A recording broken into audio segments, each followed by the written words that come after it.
সুপ্রিয় দর্শক শ্রোতা বন্ধুরা, আমি আসিফ বিন আলী আপনাদের সবাইকে স্বাগত জানাচ্ছি আমেরিকার আটলান্টা শহর থেকে। আজকে বিএনপির 31 দফা ও বাংলাদেশের সংস্কারের রাজনীতি এই বিষয়ে কথা বলবার জন্য গ্লোবালিস্ট পডকাস্টে যুক্ত হয়েছেন ফাহাম আব্দুস সালাম। ফাহাম আব্দুস সালাম তিনি একজন লেখক এবং তিনি পিএইচডি করেছেন দ্য অস্ট্রেলিয়ান ন্যাশনাল ইউনিভার্সিটি থেকে। ফাহাম ভাই, আপনাকে স্বাগত আজকে আমাদের এই পডকাস্টে। আপনারা যারা শুনছেন আপনাদের জন্য বলে রাখি, দ্য গ্লোবালিস্ট পডকাস্টই প্রেজেন্ট করা হচ্ছে। এটা আমার একটা ইনিশিয়েটিভ এবং আমি যুক্ত হয়েছি বাংলা আউটলুকের সাথে, এবং বাংলা আউটলুক এবং গ্লোবালিস্ট পডকাস্ট একসাথে বাংলাদেশের রাজনীতি এবং বিএনপির 31 দফা এই বিষয়টিকে মাথায় রেখে বেশ কিছু সিরিজ নিয়ে কাজ করছে। তার মধ্যে এটি একটি অন্যতম। আর আজকে এই সিরিজে আমাদের সাথে ফাহাম ভাই যুক্ত হয়েছেন সিডনি থেকে। এবং ফাহাম ভাইয়ের সাথে এই আলোচনায় আমার প্রথম প্রশ্ন ফাহাম ভাই আপনাকে, সেটা হচ্ছে, আমি আপনার একটা স্ট্যাটাস রেফার করছি। আপনি ওখানে লিখেছেন 2 বছর আগ পর্যন্ত আপনি জামাতি, এখন আপনি সেকুলার ও ভারতের দালাল। প্রথমে আপনার কাছে প্রশ্ন, আপনি এখন আসলে কি? আমি জাস্ট এ রাইটার। এগুলা বাংলাদেশের মানে বাংলাদেশের অনেক মানুষ অনেক কথা বলে, এগুলা নিয়ে আমি কখনোই খুব একটা চিন্তা করি না। এগুলা নিয়ে চিন্তা করার কিছু নাই, কারণ আপনার যখন নেম রেকগনিশন হবে অনেকে অনেক কথা বলবে। আহ দ্যাটস ফাইন, সবারই বলার স্বাধীনতা আছে এবং গণতন্ত্র জিনিসটা এরকম যে গণতন্ত্র থাকলে অনেকে অনেক কথা বলবে। আহ, এগুলা কখন আমার যেটা আপত্তি হয় যেটা মিথ্যা কথা বললে ওগুলাও দেখি। দ্যাটস অলরাইট, এটা আমাদের দেশ, এটা নিয়ে কিছু করার নাই। ধন্যবাদ ফাহাম ভাই। আহ, এই প্রশ্নটা করার উদ্দেশ্য হচ্ছে যে আমাদের রাজনীতিতে ট্যাগিং অত্যন্ত গুরুত্বপূর্ণ একটা বিষয়, এবং এই ব্যাপারটা এত বেশি হয়ে থাকে। যার কথাই পছন্দ হয় না তাকে ট্যাগ করা, যার মতামত পছন্দ হয় না তাকে ট্যাগ করা, এবং সেই ট্যাগ করে থেমে থাকা হয় না, সেখানে এক ধরনের ডিহিউম্যানাইজও করা হয়। এবং সেই ডিহিউম্যানাইজের প্রেক্ষিতে যত ধরনের মানবাধিকার বিরোধী কার্যক্রম সংঘটিত করা সম্ভব, সেটা সরকার, কখনো গ্রুপ, ব্যক্তি সেটা করে। তো এই প্রেক্ষিতে আমার দ্বিতীয় প্রশ্ন আপনার কাছে, আপনার কি মনে হয় বাংলাদেশের এই মুহূর্তে সব থেকে বড় রাজনৈতিক সংকট কি, সেটা আপনি কি দেখছেন? বাংলাদেশের এককভাবে কোনো রাজনৈতিক সংকট নেই, অনেক ধরনের সংকট আছে। প্রথমত আমরা, আমার কাছে যেটা মনে হয়, আমি আমার দৃষ্টিভঙ্গির থেকে বলি যে কোন বিষয়গুলো সবচেয়ে বড়। প্রথমত কথা হচ্ছে যে ইলেকশনটা কিভাবে হবে, কবে হবে সেটা নিয়ে আমি বলছি না।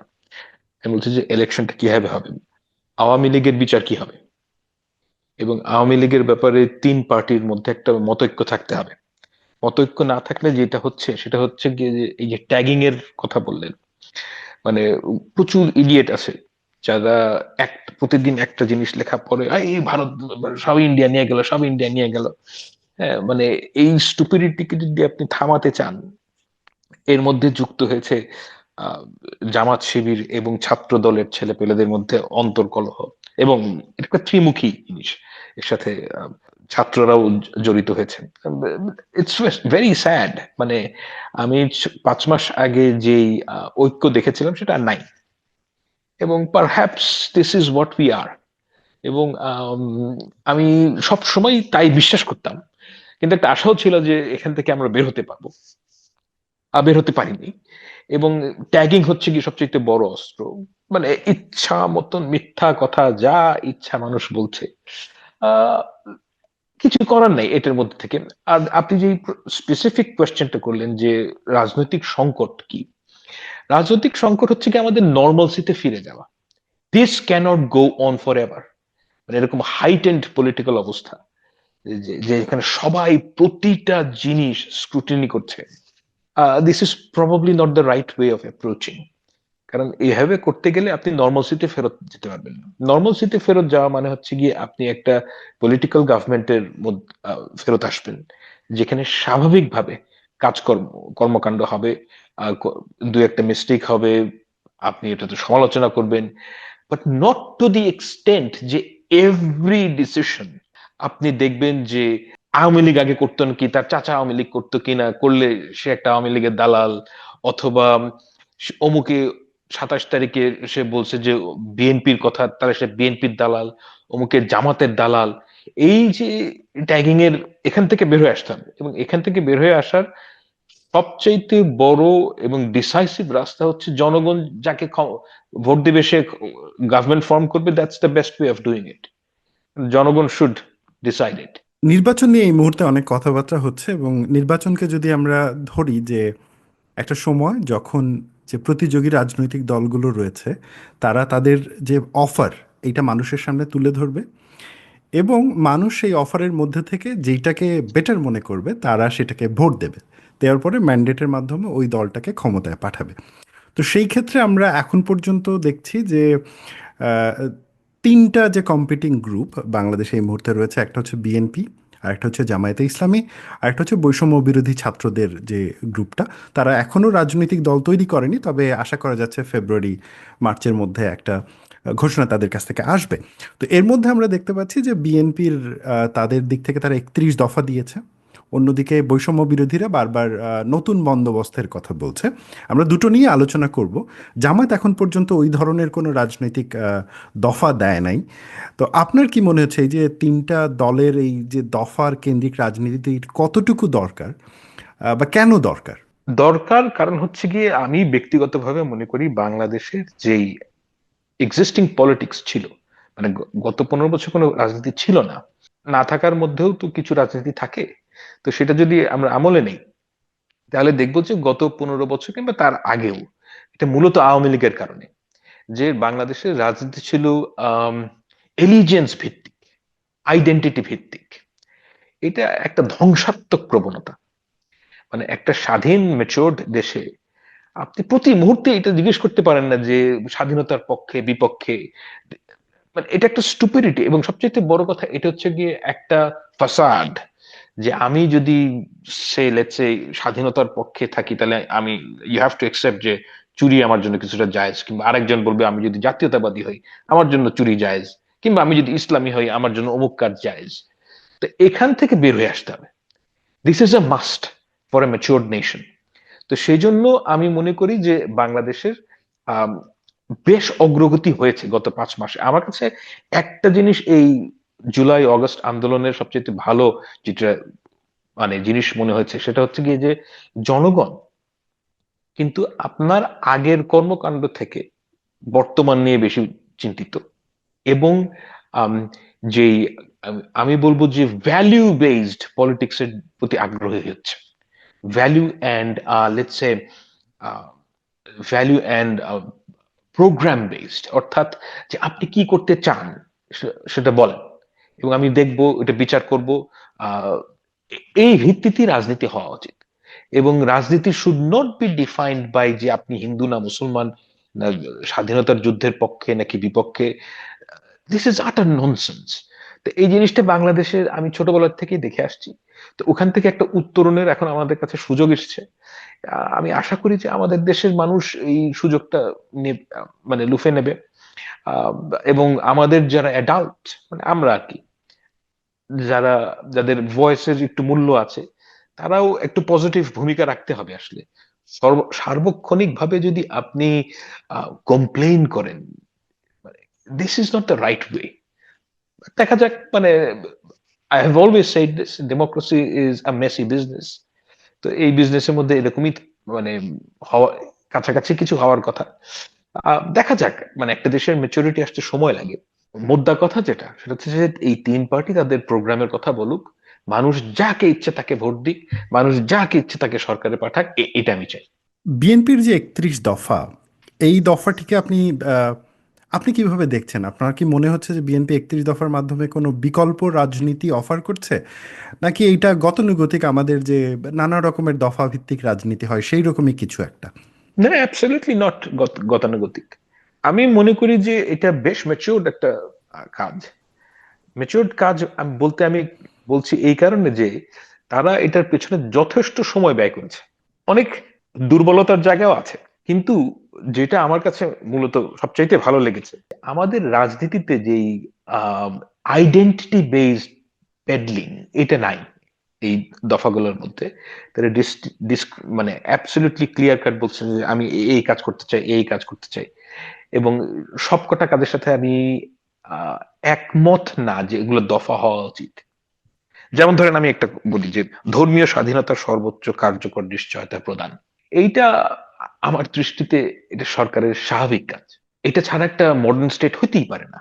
তো এটাকে একটা আলাদা দফা বাড়ানো উচিত কিনা, আই হ্যাভ মাই রেজার্ভেশন।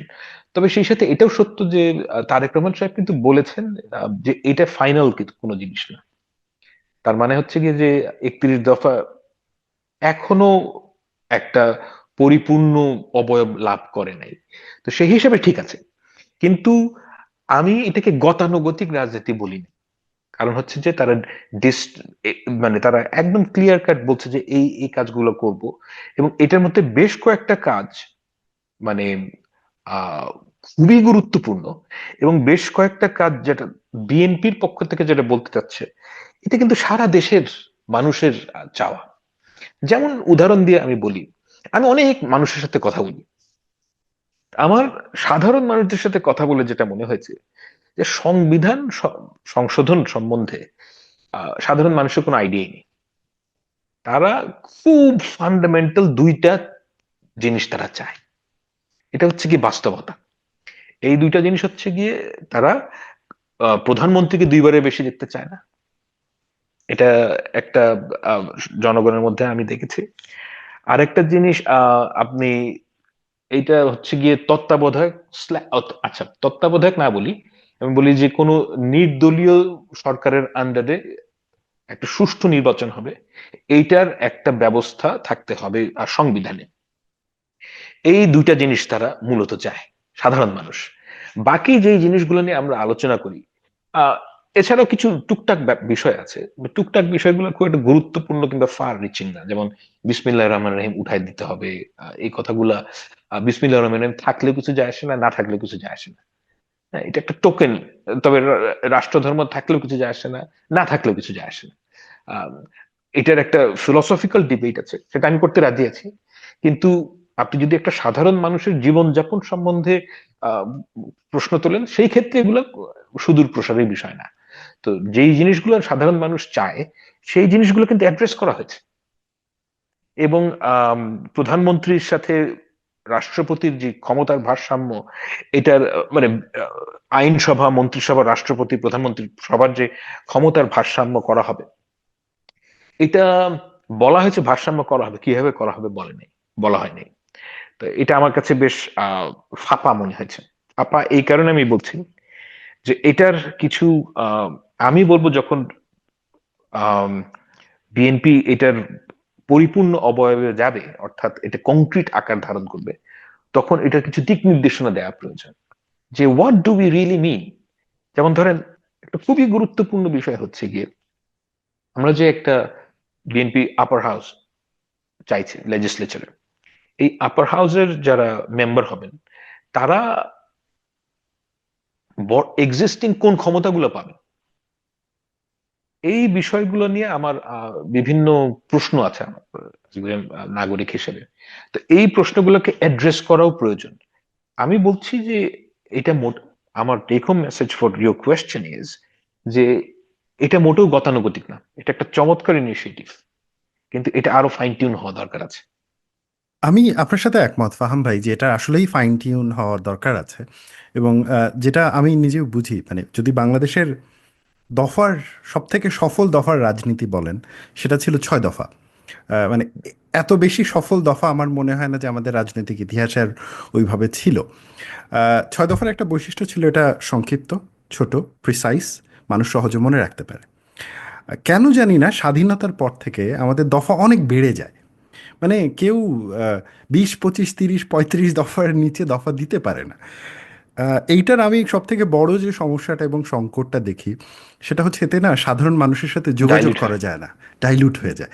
আপনি যখনই আপনার ফোকাস একটা, দুটো, তিনটা, চারটা থেকে অনেক বেশিতে চলে যাবেন, তার মানে হচ্ছে যে আপনি অনেক আপনাকে অনেক রিস্কের মধ্যে ফেলে দিচ্ছেন, যে আপনি অনেক কিছু পূরণ করতে পারবেন না। তো ওই ব্যাপারটাকে আপনি কেমনভাবে দেখেন, যে এই যে 31 দফার এই ডাইলিউশনের যে ব্যাপারটা? আমি ভাই এই যে আপনার কাগজের উপর নির্ভর করা মানুষ না। আপনি কাগজে অনেক কথা লিখতে পারেন, 31 দফা, 100 দফা লিখতে পারেন।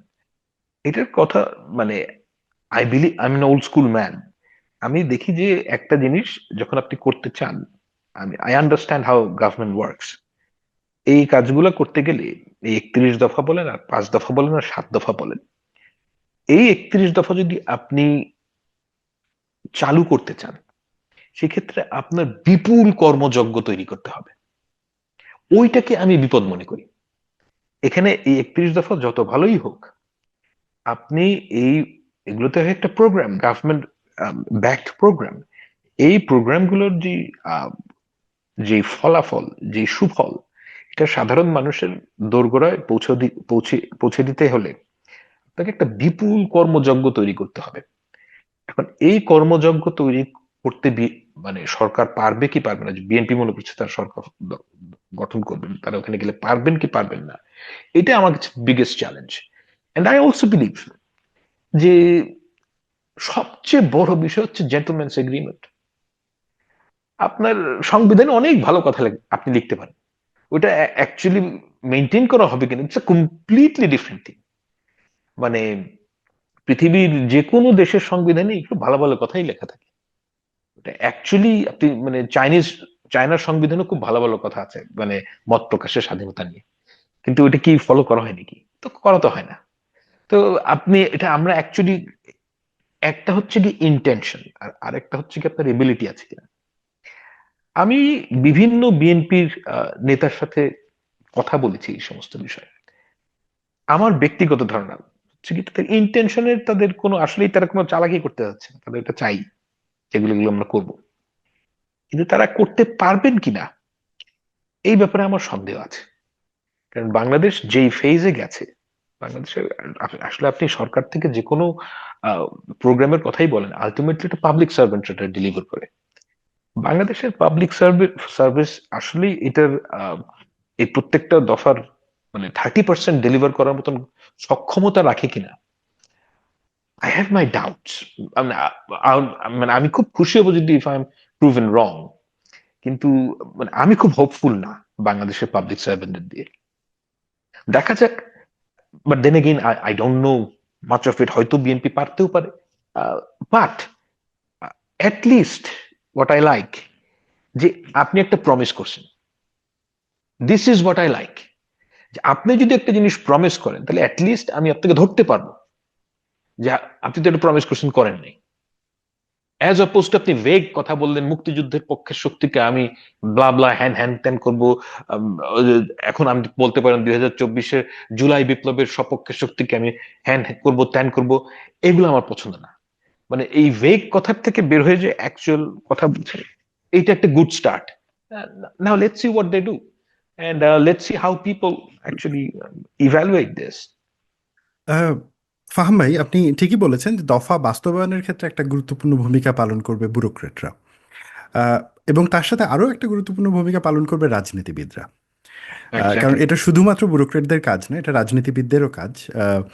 তো Yes. এবং ওই ক্ষেত্রে আসলে যে কোনো দফার বাস্তবায়নের জন্য তো আমরা দেখি যে ওইটা বাস্তবায়ন করার জন্য কতটুকু প্রফেশনাল ক্লাসকে রাজনীতিবিদরা ইনক্লুড করতে পারেন সিস্টেমের হুম মধ্যে। হুম বিএনপির ক্ষেত্রে আমরা অনেক বড় একটা সমালোচনা ওভার দ্য টাইম দেখি যে বিএনপির বুদ্ধিজীবী গ্রুপ তৈরি হয় না বা হতে চায় না বা দাঁড়ায় না। এখন আমি বলছি না এটা কতটুকু ফ্যাকচুয়াল সমালোচনা, আমি বলছি যে এটা এক ধরনের একটা পারসেপশন হুম অনেকেই এটা প্রেজেন্ট করেন। তো আপনার কি মনে হয় বিএনপির যে বর্তমান বুদ্ধিবৃত্তিক সেট এবং এই বুদ্ধিবৃত্তিক সেট দিয়ে যদি বিএনপি এটাকে পরিবর্তন না করে, এটাকে আপগ্রেড না করে, তাহলে কি এই দফাটা বাস্তবায়ন করতে পারবে কি পারবে না, বা সেটা করার আমার জন্য মতে আসলে কি পারবে না। করতে পারে? আমার কাছে যেটা মনে হয় যে বাংলাদেশের যেটা প্রয়োজন, আপনি you have spoken the absolutely right thing, you have pinpointed exactly the right thing, যে বাংলাদেশের আমি ব্যক্তিগতভাবে মনে করি পাবলিক সার্ভেন্ট মোর দেন 50% আপনার লে অফ করে দেওয়া উচিত। লে অফ করে আপনার যেখানে ল্যাটারাল মুভমেন্ট, ল্যাটারাল এন্ট্রি করানো দরকার। Lateral entry means, let's put it this way, public service colonial system আমরা যেটা ফলো করি।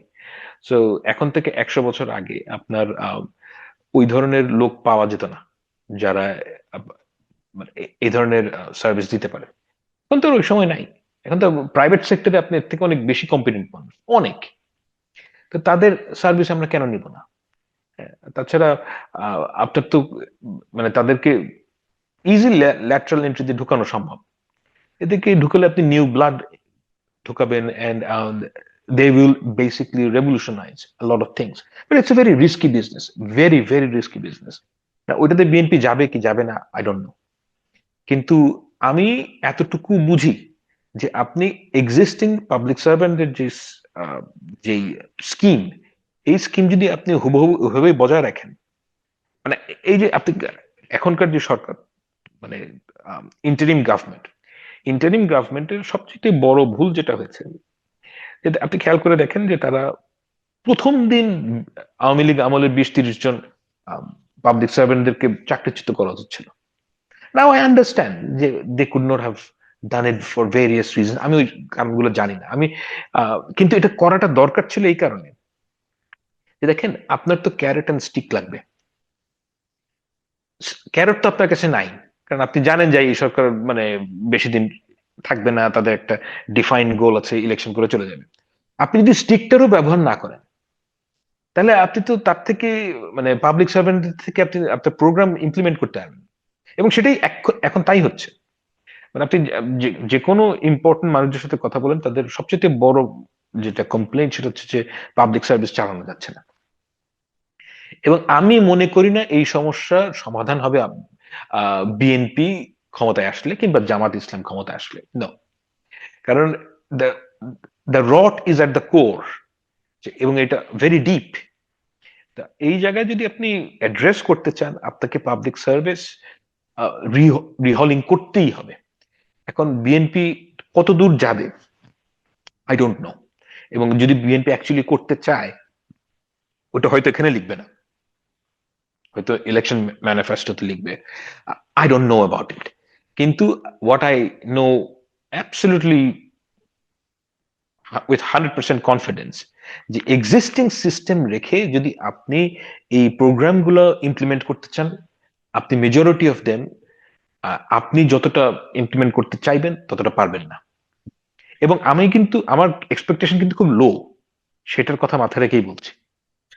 আমার নিজেরও এক্সপেকটেশন লো ফাহাম ভাই। আমি হ্যাপি যদি 25 ভাগও ইমপ্লিমেন্ট হয়, ইয়া, অ্যাটলিস্ট যদি প্রধানমন্ত্রী এবং রাষ্ট্রপতির ক্ষমতার ভারসাম্য, সংসদের 2টা কক্ষ, এবং হচ্ছে যে একটা প্রপার ইলেকশনের প্রসেস চালু হয়। কারণ আমাদের গত 53 বছরে এক্স্যাক্টলি। আমাদের সব থেকে বড় দ্বন্দ্বই হয়েছে কিন্তু ক্ষমতায় আসা নিয়ে না, ক্ষমতা হস্তান্তর নিয়ে। আপনি যদি আমাদের ইয়েস। বিগত বছরের হিস্ট্রিটা দেখেন। তো আমি আবার আমার একটু পুরনো প্রশ্নেই ফিরে যেতে চাচ্ছি। আমার প্রশ্নটা ছিল আসলে যে বিএনপির যে এখন বুদ্ধিবৃত্তিক গঠন, বিএনপির যে ইন্টেলেকচুয়াল সার্কেল, সেই ইন্টেলেকচুয়াল সার্কেল কতটুকু সক্ষমতা আছে এই দফাটাকে মানে বাস্তবায়নের দিকে এগিয়ে নিয়ে যাওয়ার জন্য। আমি পাবলিক সার্ভিসকে ইন্টেলেকচুয়ালদের তো আমি একটু ইন্টেলেকচুয়ালদের বের দিয়ে তো করি। কোনো কাজ হয় না, কাজ তো হয় প্রফেশনালদের দিয়ে। ইন্টেলেকচুয়ালরা বড় বড় সভা সেমিনার করবে, আম, বড় বড় আমার মতন লম্বা লম্বা কথা বলবে, দ্যাটস ইট। ইন্টেলেকচুয়ালদের দিয়ে একটা দেশ কোনোদিন রাজনীতিবিদ ইন্টেলেকচুয়াল এদের দিয়ে হয় না, মানে এটার উন্নতি হয় না। উন্নতি হয় হচ্ছে গিয়ে সাধারণ মানুষদের দিয়ে, right? I am not focused in that. আমি আমি যেটা ফোকাস, আমার যেটা focus, I am absolutely certain about it, যে বাংলাদেশের যদি আপনি সত্যিকারের উন্নতি চান, এটা সাধারণ মানুষ করবে, এটা কোনোদিনও পলিটিশিয়ানরা করতে পারবে না। পলিটিশিয়ানদের কাছে আমি যে জিনিসটা চাই, পাবলিক সার্ভেন্টের কাছে আমি যেটা চাই, সেটা হচ্ছে তারা অবস্টেকল তৈরি করবে না। মানে মানে ওই একটা কথা আছে না, ওই যে ভাত দেন আমার কুত্তা সামলা, হ্যাঁ, মানে অনেকটা ওই লাইনের। যে আমি এক্সপেক্ট করি না যে বাংলাদেশের পাবলিক সার্ভিস, বাংলাদেশের সরকার আমার সমস্যার সমাধান করে ফেলবে, এটা হবে না। যেটা হবে না সেটা চিন্তা করে লাভ নেই। কিন্তু আমি এইটা এক্সপেক্ট করি যে আমার উপর যেন নতুন সমস্যা তৈরি না করে, হ্যাঁ, যে আমার কাজটা যেন, মানে আমি বিভিন্ন জায়গায় দেখি, আপনি বাংলাদেশের এই যে ন্যাশনাল আইডি কার্ড কিংবা কেউ মারা গেলে আপনার যে কি এক ঝামেলা মানুষের মাথার উপর পড়ে, এটা কল্পনার বাইরে। তো এই যে ঝামেলাগুলা বছরের পর বছর, মানে একটার উপর একটার উপর একটার উপর রাখা হয়েছে, এইটা চড়তে চড়তে এত কঠিন হয়ে গেছে যে একটা সাধারণ মানুষের জন্য খুব ডিফিকাল্ট। তো ওই সাধারণ মানুষের প্রেক্ষাপটে আমি বলছি যে তাদেরকে যদি মানে নতুন সমস্যা তাদের উপর আরোপ না করা হয়, আই এম ভেরি হ্যাপি। মানে দ্যাট ইজ মাই এক্সপেকটেশন, যে সাধারণ মানুষকে যদি আপনি স্টিম রোলার না চালান, আই এম অ্যাবসলিউটলি কনফিডেন্ট বাঙালির হিউজ কর্মস্পৃহা, সে তার নিজের সমস্যা নিজেই সমাধান করতে পারবে। আহ, বেশিরভাগ ক্ষেত্রে সরকার হচ্ছে গিয়ে সমস্যা। ফার্ম ভাই, আমি আপনার সাথে একমত যে স্টেট ইজ নেসেসারি ইভিল। এটা এমন একটা ইভিল যেটা আমরা ইগনোরও করতে পারি না। বাট আসলে আমাদের প্রত্যেকেরই উচিত যে আমাদের কার্যক্রমটা এমনভাবে পরিচালনা করা যাতে এই ইভিলের ক্ষতি করার ক্ষমতাটা কমে যায়, এবং এক্স্যাক্টলি। মানুষের মানে পাবলিক পাওয়ারের জায়গাটা বেশি থাকে। ওটা লার্জার ফিলসফিক্যাল অ্যাবসলিউটলি। ডিবেট, এবং আমি ওটার সাথে একমত আপনার সাথে। আমি আলোচনাটা এবার যে দিকটাতে একটু নিতে চাচ্ছিলাম সেটা হচ্ছে যে এই মুহূর্তে আমি গত কয়েকদিনের যখন আলাপ আলোচনা দেখছিলাম, বিশেষ করে বৈষম্য বিরোধী ছাত্রদের, বিএনপি, জামায়াতের অনেকে এখন পরিবারতন্ত্র নিয়ে কথা বলছে, এবং বলছে যে জামায়াত এবং বৈষম্য বিরোধীরা মোটামুটি নিজেদেরকে পরিবারতন্ত্রের বাইরেই দাবি করে। বাট এই পরিবারতন্ত্রের যে অভিযোগটা, এটা বিএনপি এবং আওয়ামী লীগের ওপরেই রয়েছে। আওয়ামী লীগ যেহেতু এই মুহূর্তে ইকুয়েশনে আপাতত পলিটিক্যাল গেমে নেই, এবং বিএনপি গেমে রয়েছে, তো বিরোধী পক্ষ থেকে ওই সমালোচনাটা বেশ স্ট্রংলি আসছে। আহ, আপনি অ্যাজ আ লেখক, অ্যাজ আ ইন্টেলেকচুয়াল, আপনি কি মনে করেন যে বিএনপির 31 দফার ভেতরে কি পরিবারতন্ত্রের বাইরে যাওয়ার কোনো অপশন রয়েছে কিনা, নাকি এটা ওই পরিবারতান্ত্রিক যে রাজনীতি সেটাকেই রিপ্রোডিউস করবে? আমি একটু ডেফিনেশন দিয়ে নিই। পরিবারতন্ত্র বলতে আমি শুধুমাত্র এটা বোঝাচ্ছি না যে টপ যিনি তিনি পরিবার থেকে আসছেন কিনা, শুধু সেটা না। আমি বলতে চাচ্ছি যে ম্যারিটোক্রেসির মানে সুযোগ কতটুকু তৈরি করতে পারছে এগেইনস্ট পরিবারতন্ত্র। Very good question. একটা কথা হচ্ছে যে দেখেন, আপনি যদি ইলেকশনের পরিবারতন্ত্রের কথা বলেন, সেটা এক জিনিস, ইলেকশনের ব্যাপারে। আর আরেকটা হচ্ছে গিয়ে জেনারেলি স্পিকিং পরিবারতন্ত্র। দুইটা আলাদা কোয়েশ্চেন। কারণ হচ্ছে গিয়ে I believe in human agency. আপনাকে আল্লাহ তাআলা ফ্রি উইল দিয়েছে, আমাকেও দিয়েছে। আপনি ফ্রি উইলের ব্যবহার করবেন, এটা আপনার দায়িত্ব। এখন আপনি আমাকে ভালোবাসার কারণে আমার মেয়েকে যদি ভোট দেন, সেটা আপনার সমস্যা। আপনার যেটা সমস্যা সেটা আপনি কেন সরকারের উপর চালান? এখন যে ধরেন, ধরা যাক যে আম, যে কারোর কথা বলেন, ধরেন মিস্টার এক্স, সে মিস্টার ওয়াই এর সন্তান। তো সে তার বাবার কারণে কিছু লেভারেজ পেয়েছে, গুড। লেভারেজ পেয়ে সে ইলেকশনে গেছে। এখন ইলেকটোরাল প্রসেসটা যদি ঠিক থাকে, আপনি তাকে ভোট দিন না। আপনাকে আপনাকে তো কেউ মাথার মধ্যে কেউ মানে পিস্তল ঠেকায়নি যে তুই ওকে ভোট দে। এটা হচ্ছে গিয়ে নাম্বার ওয়ান পয়েন্ট, যে পরিবারতন্ত্র। You have to accept, if you want a modern state, আপনার যেটা রেসপন্সিবিলিটি অ্যাজ আ নাগরিক, you have to accept it, এবং আপনাকে সেটা মানতে হবে। আপনার যদি পরিবারতন্ত্র ভালো না লাগে, প্লিজ ডোন্ট ভোট হিম। জ্ঞান জ্ঞান করার এটার মধ্যে কিছু নাই। এটা হচ্ছে নাম্বার ওয়ান। আপনি যদি রিজেক্ট করেন, দেখবেন যে পরিবর্তন থাকবে না।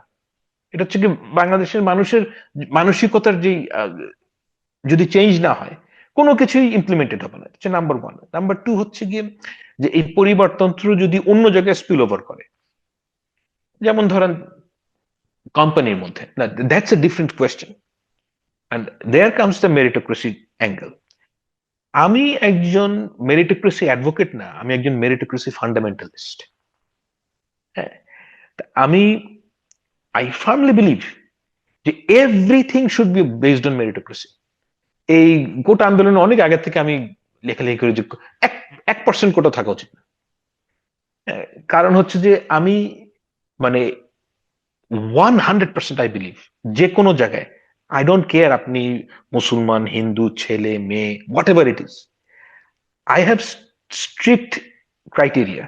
If you match that criteria and if you're the best candidate, you should be picked. এখন এই কথাটা রাজনীতির ময়দানে আমি কিভাবে দেখতে চাই? রাজনীতির ময়দানে আমি শুধু একটা জিনিস দেখতে চাই, শুধুমাত্র একটা জিনিস। সেটা হচ্ছে গিয়ে, আমি চাই যে বিএনপি তাদের যত আহ, বড় বড় ধরেন স্থায়ী কমিটি ছাড়া এম, বাকি সব পজিশন বিএনপির নেতা কর্মীদের দিয়ে, তাদের ভোটে, কিংবা জামাত ইসলাম কিংবা ছাত্ররা তাদের ডাইরেক্ট ভোটে নির্ধারণ করুক। না, এই যে স্থানীয় নেতা কর্মীরা যদি তাদের এমপি কে হবে এটা ঠিক করে, এটা যে বেস্ট ডিসিশন হবে সেটা আমি মানি না। এটা খারাপ ডিসিশন হতে পারে। বাট একটা পার্টির ওনারশিপ ওই পার্টির যারা আহ, কর্মী তাদের হাতে দিয়ে দেওয়া উচিত। If they make a mistake, let them make a mistake. তারা একবার দুইবার মিস্টেক করবে, তারপর ঠিক হয়ে যাবে। কিন্তু এই প্রসেসটা শুরু করা দরকার, যে আমি এই এলাকার নেতা কে হবে সেটা ওই এলাকার বিএনপির নেতাকর্মীরা ঠিক করবে, যারা সাপোর্টার। তারা ভোট দিয়ে, ওপেন ভোট দিয়ে, ওপেন না মানে তারা ব্যালটে প্রপার ভোট দিয়ে তারা ঠিক করবে যে কে ওই এলাকার নেতা হবে। এতটুকু হলে আই এম ভেরি হ্যাপি। ওই জনগণ যদি ওই এলাকার বিএনপির অ্যাক্টিভিস্ট, কর্মী, সাপোর্টার, তারা যদি ওই জয়নাল হাজারি টাইপ কাউকে ভোট দেন, I am happy with it. I am happy with it because it's mistake. But আমি কল্পনা করি যে এই ভুলটা তারা একবার করবে, হয়তো দুইবার করবে, থার্ড টাইম করবে না। আমাদের একটা কিন্তু গণতান্ত্রিক জার্নি আছে। এই জার্নিটার মধ্যে একটা বিগ পার্ট হচ্ছে গিয়ে পলিটিক্যাল পার্টির নিজস্ব সংস্কার। তো ওই সংস্কারের জন্য আমি কামনা করি, I would be very happy, যে যদি বিএনপি এই একটা সংস্কার করে, আর কোনো সংস্কার না করলে হবে, এই একটা সংস্কার যদি করতে পারে যে আমি আমার সব নেতা, সব ক্যান্ডিডেট আমার লোকদের দিয়ে ভোট দেব, I would be very happy. Ah, সেটা হলে তো খুব ভালো হয় ফাহাম ভাই। সেটা হলে একটা আহ, মানে আমাদেরকে একটা সুযোগ দেবে যে পার্টিগুলোর ভেতরে অভ্যন্তরীণ গণতন্ত্র চর্চা করবার। আহ, একটা বড় আশঙ্কার জায়গা থেকেই যায়, সেটা হচ্ছে আপনি এজেন্সির কথা বলছিলেন। আমি নিজেও ব্যক্তিগতভাবে মনে করি যে human agency plays a very important role in any decision making. কিন্তু স্ট্রাকচারালিস্ট পয়েন্ট অফ ভিউতে আমাদেরকে এটাও দেখতে হবে যে স্ট্রাকচারটা কেমন করে অর্গানাইজ করা, কারণ ওই স্ট্রাকচারের মধ্যেই তো আসলে এজেন্সি অপারেট করে। এখন কে বেশি অফকোর্স। পাওয়ারফুল সেই ডিবেটে হয়তো বা আমরা যেতে পারবো না যে স্ট্রাকচার বেশি পাওয়ারফুল নাকি ইন্ডিভিজুয়াল এজেন্সি, কারণ এই দুইয়ের মধ্যে নেগোসিয়েশন ঘটে এবং ইভেন্টের ভিত্তিতে ডিসিশনগুলো হয়।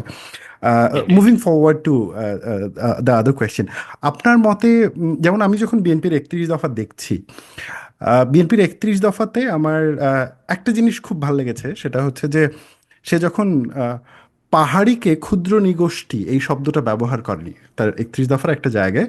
সে যখন ধর্মীয় সংখ্যালঘুদের কথা বলছে, জাতিগত সংখ্যালঘুদের কথা বলছে, সেখানে সে কিন্তু পাহাড়ি ক্ষুদ্র নিগোষ্ঠী বলে নাই, পাহাড়ি জাতিগোষ্ঠী বলেছে।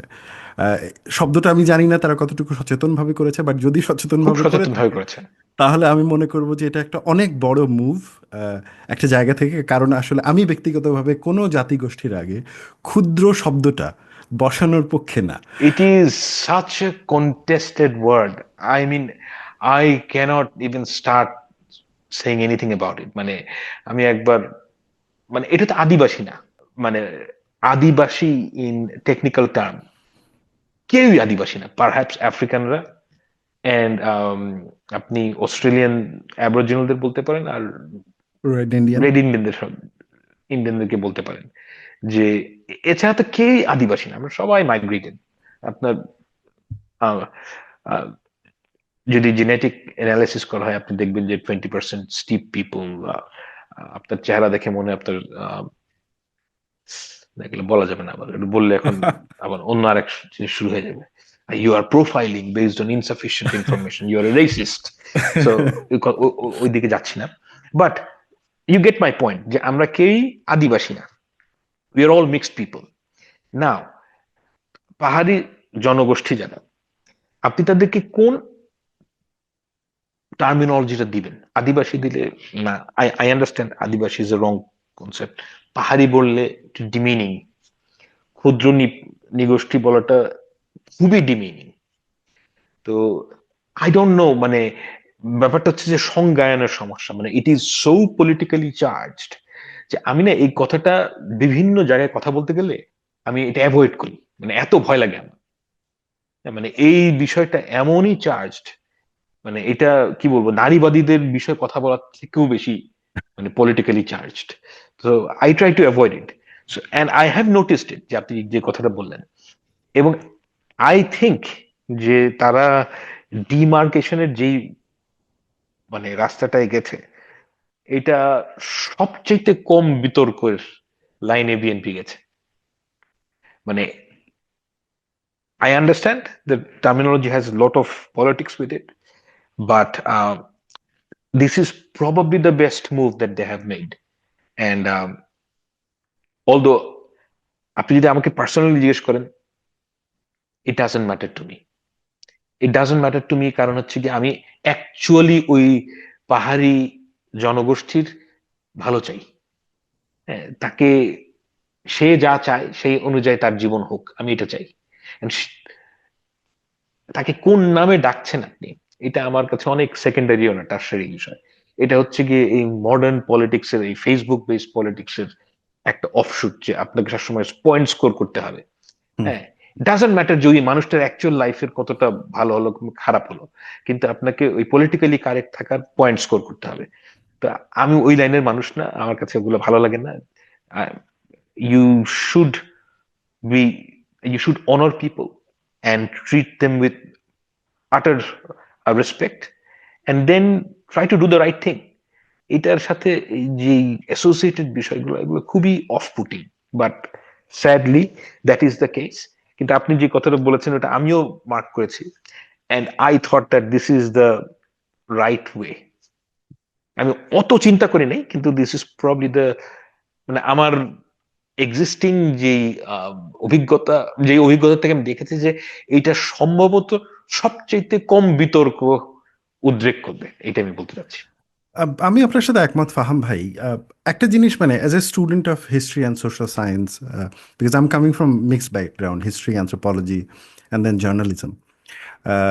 আমাদের দেশের গত 53 বছর আমরা আমাদের মেজরিটির প্রবলেম নিয়ে এত বেশি ব্যস্ত, হুম, মানে 90 ভাগ মুসলমানের প্রবলেম নিয়ে আমরা এত বেশি ব্যস্ত যে বাকি 10 ভাগ যে পিছিয়ে পড়ছে এক্স্যাক্টলি। বিভিন্নভাবে। আমি শুধু ধর্মীয় সংখ্যালঘুর কথা বলছি না, আমি বলছি যে জাতিগত সংখ্যালঘু, ধর্মীয় সংখ্যালঘু কিংবা পরিচয়গত সংখ্যালঘু, ট্রু। এবং রাষ্ট্র যে তাদের প্রতি একটা দায়িত্ব আছে, এই এক্স্যাক্টলি। ব্যাপারটা আমি সেইখান থেকে, আমি যখন 31 দফা পড়ছিলাম তখন আমি শব্দগুলোর দিকে তাকাচ্ছিলাম, কারণ সাংবাদিক হিসেবে এটা আমাকে দেখতে হবে যে আসলে কি ধরনের শব্দ ব্যবহার করছে, কারণ শব্দেরও একটা রাজনীতি রয়েছে। ও আহ, ইয়েস। আমি এবার একটু মুভ করব নারী নিয়ে, যে শব্দগুলো ব্যবহার করা হয়েছে বিএনপির 31 দফায়, এবং সেটাও যথেষ্ট আমি বলবো পলিটিক্যালি কারেক্ট শব্দ ব্যবহার করা হয়েছে। আহ, কিন্তু ওই জায়গাটাতে আপনার কি মনে হয় যে আরেকটু বেশি, আহ, মানে আরেকটু বেশি প্রোগ্রেসিভ হওয়া যেত কিনা? আমি একটা কনটেক্সট দিয়ে বলি, আমি নারী নীতিটাতে যাই। সেটা হচ্ছে নারীর মর্যাদা সুরক্ষা ও ক্ষমতায়নে যথাযথ পদক্ষেপ গ্রহণ করবে। আহ, এখন ক্ষমতায়নের একটা বড় অংশ হচ্ছে যে আহ, অর্থনৈতিক অধিকার নিশ্চিত করা, এবং বাংলাদেশের প্রেক্ষিতে পিতামাতার সম্পত্তিতে নারীর অধিকার অত্যন্ত কন্টেস্টেড বিষয়, এবং এটা অনেক ক্ষেত্রে এলাকার ভিত্তিতে নির্ভর করে। এগুলোকে নানাভাবে ধরেন নানা ফতোয়ার মধ্যে আনা হয় কিংবা নানা আইনের মধ্যেও আনা হয়। আমি সবগুলোকে শ্রদ্ধা রেখেই বলছি যে সম্পত্তিতে নারীর অধিকার সেটা যতটুকু, মানে ধর্মীয়ভাবে যতটুকু দেওয়া হয়, ইভেন আমাদের ক্ষেত্রে সোশ্যালিও অতটুকু দেওয়া হয় না। এই জায়গাটাতে আপনার কি মনে হয় যে বিএনপি 31 দফাতে আরো বেশি স্পেসিফিক করার সুযোগ ছিল কিনা, নাকি নারী না, নিয়ে যে দফাটা এটা অনেক বেশি ওপেন হয়ে গেছে?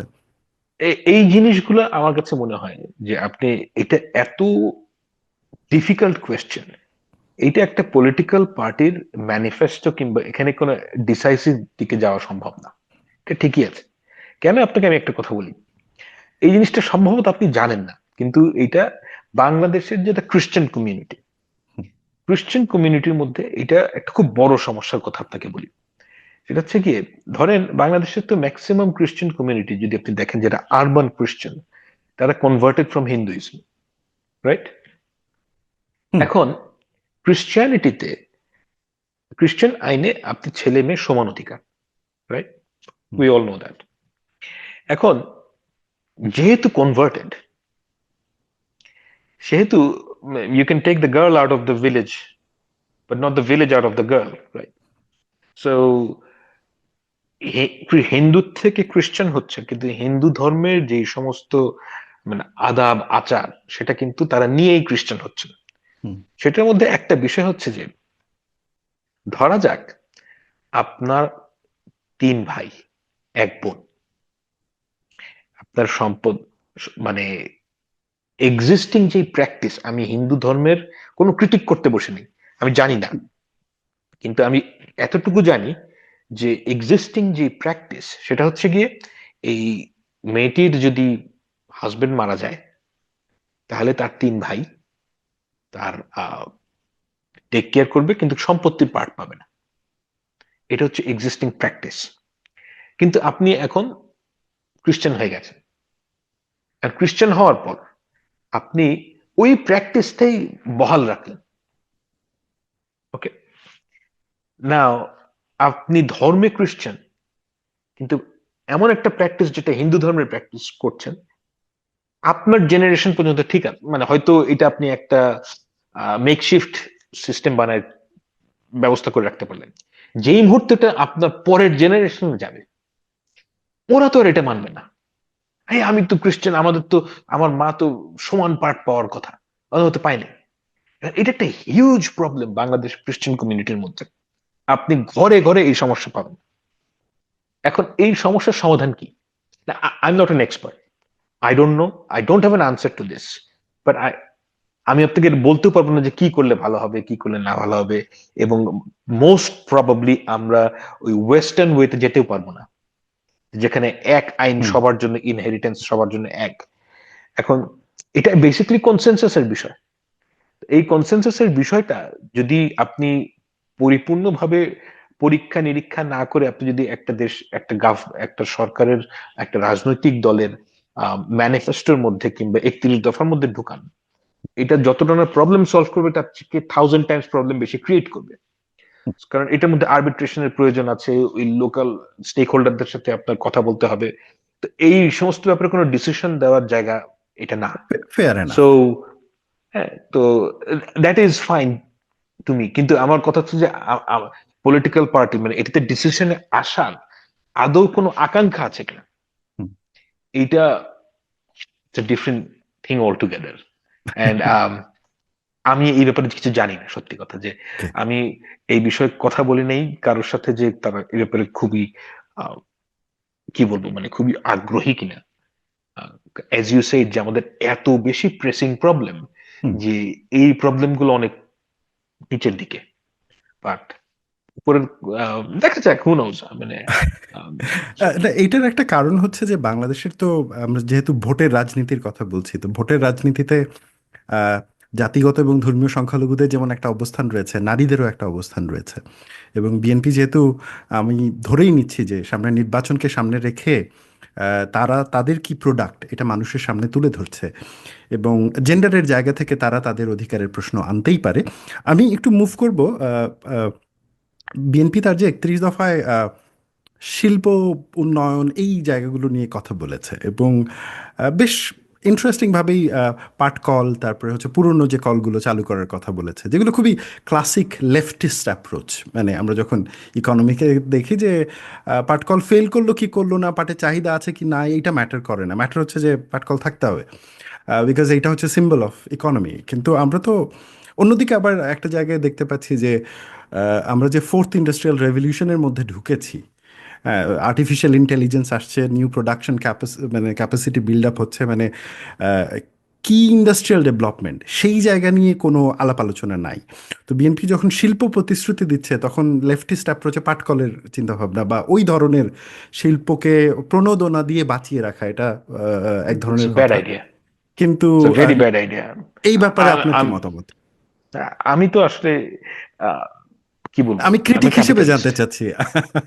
হ্যাঁ, আমি এই ব্যাপারটা মানে কথা কি, এখানে বেশ কয়েকটা অ্যাঙ্গেল আছে। সেটা হচ্ছে কি, আপনি যখন একটা পলিটিক্যাল পার্টি যখন আহ, দফা ভিত্তিক রাজনীতির কথা বলেন, তখন তাকে আহ, অবশ্যই সে দেখবে যে আমি যাতে লার্জেস্ট গ্রুপ অফ পিপলকে এখানে টানতে পারি। তো সেই কারণে আপনাকে এমন অনেক কথা বলতে হয় যেটা আম, হয়তো বেশ ভেগ, কিন্তু আপনাকে রাখতে হয়। উই আন্ডারস্ট্যান্ড দিস, যেমন ধরেন সর্বস্তরে আইনের শাসন ও, আচ্ছা না, এটা কথা ধর্মীয় স্বাধীনতার সর্বোচ্চ ও কার্যকর নিশ্চয়তা প্রদান, যেটা আপনাকে প্রথমেই বললাম, যে এই দফাগুলো যেগুলো রাখতে হয়। আম, আপনি যদি একটু ক্রিটিক্যালি এঙ্গেজড হন তাহলে বলুন এটা তো রাখারই কথা, মানে এটা তো হওয়ারই কথা, মানে এটা তো, দিস ক্যানট বি ইয়োর দফা।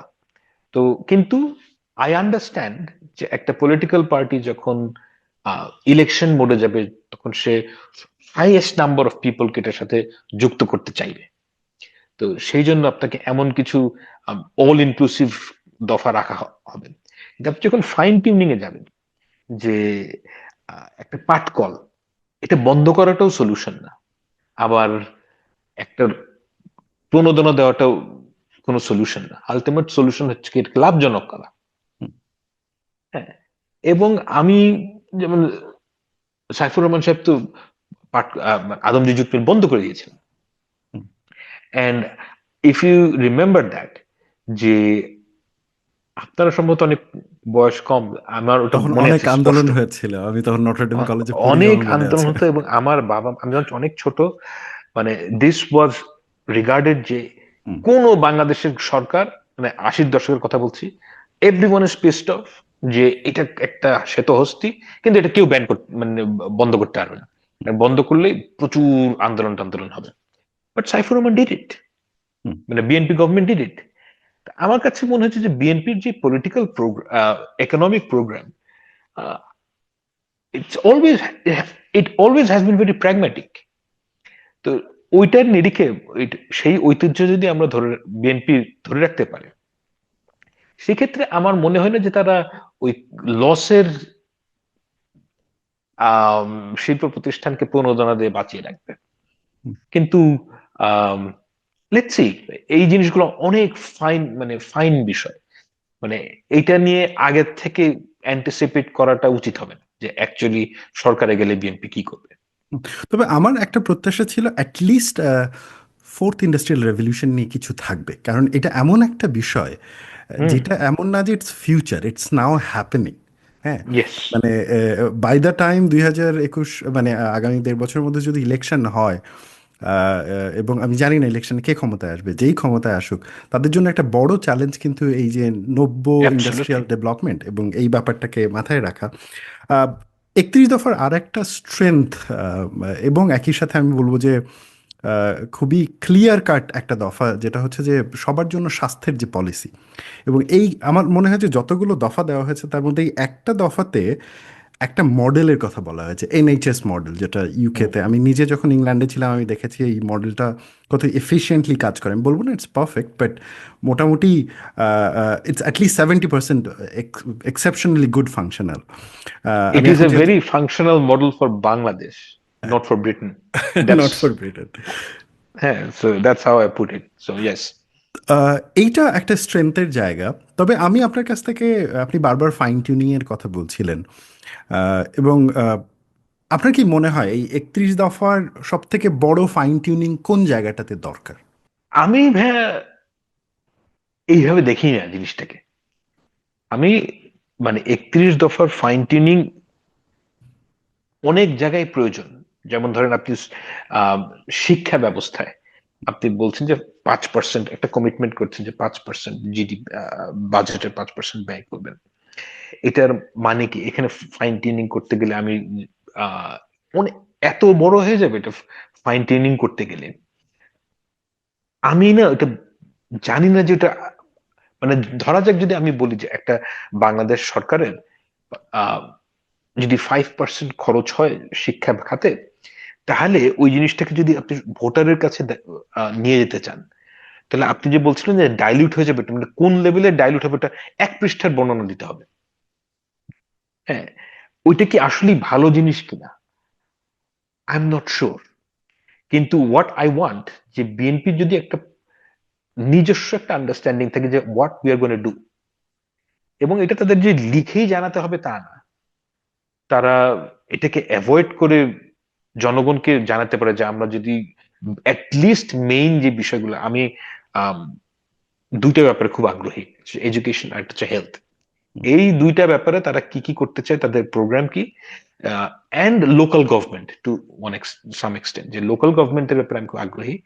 কারণ হচ্ছে যে বাংলাদেশের আহ, গ্রামে গঞ্জের মানুষরা আসলে সরকারের সাথে জড়িত না। হুম, হ্যাঁ, তাদের যদি আপনি মামলা মোকদ্দমার কাজ যদি বাদ দেন, তাহলে দেখবেন যে তারা সরকারের সাথে সেই অর্থে জড়িত না। এই যে তাদের বেশি জড়িত করলেই তাদের ওনারশিপ বাড়বে, এবং এটার জন্য লোকাল গভর্নমেন্টটা ইম্পর্টেন্ট। এবং লোকাল গভর্নমেন্ট ইম্পর্টেন্ট এই সেন্সে যে ওই এলাকার মানুষ ওই স্কুল চালাবে, এবং ওই এলাকার মানুষ জানবে যে কে তার ডাক্তার, এবং I would love to see যে একটা ডাক্তার ওখানে 5-10 বছর আছে। তো এই জিনিসগুলো আমার কাছে খুবই গুরুত্বপূর্ণ বিষয়। এবং লোকাল গভর্নমেন্টের আদার মানে যেই জিনিসটা নাই এখানে একেবারেই 31 দফার মধ্যে, সেটা হচ্ছে গিয়া আমি মানে আমার কাছে অকামস রেজার হচ্ছে গিয়ে, আপনি একজন গ্রামের মানুষ, আমার 31 দফা 50 দফা যাই হোক, আপনার লাইফের কি লাভ হবে? এটা হচ্ছে আমার কাছে অকামস রেজার। শহরের লোকদের নিয়ে আমার কোনো আগ্রহ নাই, মানে ইন্টেলেকচুয়ালি। কারণ শহরের লোকেরা মোর অর লেস, তাদেরকে যদি আপনি এক্সট্রা প্রবলেম না, এক্সট্রা ট্যাক্স, এক্সট্রা বার্ডেন না দেন, সে তার নিজের সমস্যা নিজেই সমাধান করতে হবে। গ্রামের মানুষের আমার ব্যক্তিগত অভিজ্ঞতা হচ্ছে যে সবচাইতে বড় সমস্যা হচ্ছে কি কোর্ট কাচারি। এটা হচ্ছে নাম্বার 1, যে তাদের প্রত্যেকটা গ্রামের পরিবারের মধ্যে আপনার মামলা আছে জমি নিয়ে। হুম। এই যে জমির মালিকানার সমস্যার সমাধান, এইটাকে সরকার মানে সে কি সরকারের কাছে যাবে, না সরকার তার কাছে গিয়ে সমস্যার সমাধান করবে? এইটা হচ্ছে গিয়ে আমার গুরুত্বপূর্ণ একটা আমার আমি সব জায়গায় ওইটা দেখি। কারণ ওই প্রবলেমটা সলভ করাটা খুব জরুরি দরকার। যে আপনি যদি এক্সিস্টিং মডেলে চেষ্টা করেন, আগামী 70 বছরেও এক্সিস্টিং যত কেস আছে এগুলোর সমাধান হবে না, এদেরকে এভাবে চলতে থাকবে। তো you have to do something extraordinary. ওই এক্সট্রাঅর্ডিনারি কাজটা কিভাবে হবে এই ব্যাপারে আমার আগ্রহ, এবং এই ব্যাপারে কোনো এখানে কথা নেই। এটা হচ্ছে নাম্বার 1। নাম্বার 2, একটা গ্রামের লোকের হেলথ, যেটা এই দফার মধ্যে আছে, কিন্তু কিভাবে এটা বেসিকলি একটা কার্ড দিলেই তো হয়ে যাবে না, মানে ওখানে আওতায় কেমনে আসবে, কেমন করে আসবে, যেটা হাসপাতালে সে সেবাটা কিভাবে পাবে, weather we have enough doctors or not, doctor পেশেন্টের রিলেশনশিপ বাংলাদেশে হরিবল অবস্থা ধারণ করেছে ওভার দ্য লাস্ট 10-15 ইয়ার্স। এইটাকে কিভাবে অ্যাড্রেস করা যায়? আহ, বাংলাদেশের অ্যাভারেজ মানুষরা ডাক্তারকে বিশ্বাস করে না। এই ট্রাস্ট ডেফিসিট কেমন কেমন করে অ্যাড্রেস করা যায়, এই জিনিসগুলো কি মানে কিভাবে বিএনপি অ্যাড্রেস করবে আমি জানি না। তবে ওই আপনি যেটা বললেন যে কোন জায়গায় ফাইন টিউনিং দরকার, যে আমার কাছে মনে হয় যে ওইটা যদি ফাইন টিউনিং করে সরকার, মানে সরি বিএনপি, তাহলে দুইটা জায়গায় মানে এই শিক্ষা খাত আর এই জায়গাটা যদি আরেকটু ভালো ফাইন টিউনিং করে আমার মানে কাজে দেবে। আর অন্যান্য বিষয়ে ফাইন টিউনিং তো করতে হবেই, কিন্তু আমি মনে করি না সাধারণ মানুষ অন্যান্য ফাইন টিউনিং এর বিষয়ে আগ্রহী। সাধারণ মানুষের কাছে প্রতিরক্ষা বাহিনীর অধিকতর আধুনিকায়ন দিয়ে তেমন কোনো ইন্টারেস্ট নাই। ফাহাম ভাই, এটাও কি একটা ব্যাপার না যে সাধারণ মানুষের যে ডেফিনেশন আপনি দিচ্ছেন, সেই ডেফিনেশন তো অনেক সময় ছোটও করা যায়, বড়ও করা যায়। অর্থাৎ একটা দেশে তো সাধারণ মানুষ মানে আপনি যেমন গ্রামের মানুষ চিন্তা করবেন, আবার শহরের বস্তির মানুষকেও তো কিন্তু চিন্তা করতে হবে। কারণ অফকোর্স। শহরের বস্তির মানুষ যেভাবে তার সমস্যার সমাধান করে, আর ধানমন্ডি গুলশানের অধিবাসী কিন্তু তার সমস্যা একইভাবে সমাধান করে না। তার মানে সাধারণ অ্যাবসলিউটলি না। মানুষের কোনো জেনারেল সংজ্ঞা হয়তো বা আমরা পেতে পারি না। তবে একটা লক্ষণীয় ব্যাপার, আমার পরবর্তী প্রশ্নটা এটা নিয়েই, যেটা দেখতে পাচ্ছি যে এর আগ পর্যন্ত যেমন আওয়ামী লীগের সময়ে আওয়ামী লীগের যে উন্নয়ন ন্যারেটিভ ছিল, এটা অনেক বেশি ইনফ্রাস্ট্রাকচারাল উন্নয়নের উপরে ছিল, বিগ প্রজেক্ট এবং আহ, ডাকাতির এটা প্রজেক্ট, এটা ডাকাতি, তো একটা ডাকাতি স্কিম। সো আমরা দেখতে পাচ্ছি যে বিএনপির 31 দফায় ইনফ্রাস্ট্রাকচারের থেকে বড় হিউম্যান ডেভেলপমেন্টের উপরে ফোকাস করা এক্স্যাক্টলি, হয়েছে। দিস ইজ এই দ্য ম্যাচিওর থিং। তো এই যে মানে আমি আমি শিফট, বিল্ডিং এর পক্ষে না। এই যে শিফটটা, এই শিফটটাকে আপনি কিভাবে দেখছেন? এবং এটা একটা খুবই পজিটিভ জিনিস, এটা খুবই পজিটিভ জিনিস। It would probably have the most long lasting impact. মানে আমি আহ, এই কথাটা বলাটা ঠিক হবে কিনা জানি না। মানে আমি তারেক সাহেবকে একবার জিজ্ঞেস করেছিলাম যে শিক্ষার ব্যাপারে আপনার আগ্রহ কোথায়। ওনার উনি আমাকে যেটা বললেন যে আমার ব্যক্তিগতভাবে সবচেয়ে বেশি আগ্রহ হচ্ছে গিয়ে ক্লাস প্রাইমারি স্কুলের এডুকেশনে। হ্যাঁ, কারণ এই ছেলেগুলাই আহ, পরবর্তীতে আহ, মানে 10 বছর পরে এর সুফল ভোগ করবে। এবং আমাদের প্রাইমারি স্কুলের যেই প্রাইমারি এডুকেশনের মান খুবই খারাপ। এবং এই খারাপটাকে যদি আপনি ভালো করতে চান, মানে চোরের মডেল, আওয়ামী চোরের মডেল হচ্ছে কি আপনি গ্রামের মধ্যে একটা বিল্ডিং বানাই দিবেন। I am not interested in that at all. Building দিয়ে কিছু হয় না। আমরা যখন ক্যারেট কলেজে পড়েছি, ইটস এ টেরেবল, মানে আচ্ছা terrible probably is not the right word, কিন্তু মানে পুরান 1960 সালের বিল্ডিং এ আমরা পড়াশোনা করেছি। এই, মানে এটা কিছুদিনের মধ্যে, কিছুদিন আগে ভাঙা হয়েছে। মানে যেটা একাডেমিক বিল্ডিং সেগুলো এখনো আগেকার structure. It doesn't matter to me. মানে এতে কিছুই যায় আসে না। যেটাতে যায় আসে যে শিক্ষকদের মান কেমন, ছাত্রদের মান কেমন, ছাত্রদের কমিটমেন্ট কেমন। প্রবাবলি দি মোস্ট, মানে আমার তো, আমাদের সময় তো বইয়ের স্ট্যান্ডার্ড খুবই বাজে ছিল। হ্যাঁ, তা আমার তো পড়াশোনা করে ওই মানে প্রফেশনালি কোনো অসুবিধা হয়নি। এটার কারণ ছিল যে ক্যারেট কলেজে আমি তো আসলে শিক্ষা লাভ করেছি আমার বন্ধুদের কাছ থেকে। তারাই আমাকে পড়াতো। এবং আমি, আমার অভিজ্ঞতা is true because I M a very bad student. যারা খুব ভালো ছাত্র, গিফটেড, তাদের এক ধরনের অভিজ্ঞতা। কিন্তু আপনি যদি কোনো মানে একটা জিনিসকে যদি মানে সার্ভে অফ রিয়ালিটি করতে চান, তাহলে আমার মতন বাজে ছাত্রকে দিয়ে করতে হবে। এবং আমার অভিজ্ঞতা হচ্ছে এই, যে শিক্ষকরা সেকেন্ডারি, প্রাইমারিলি আমার আমার বন্ধু বান্ধব যারা ছিল আমারই ক্লাসের, দে ওয়ার এক্সট্রাঅর্ডিনারি। তাদের সোহবতে থেকে আমার পড়া জ্ঞান অর্জন হয়েছে। এটা হচ্ছে নাম্বার ওয়ান। নাম্বার টু হচ্ছে যে টিচার্স ওয়ার ভেরি গুড। এখনো it holds anywhere in the world, যে আপনার শিক্ষকদের মান কেমন।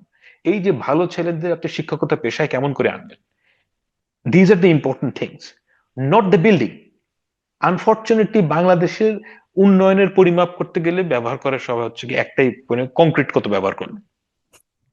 I am not interested in that.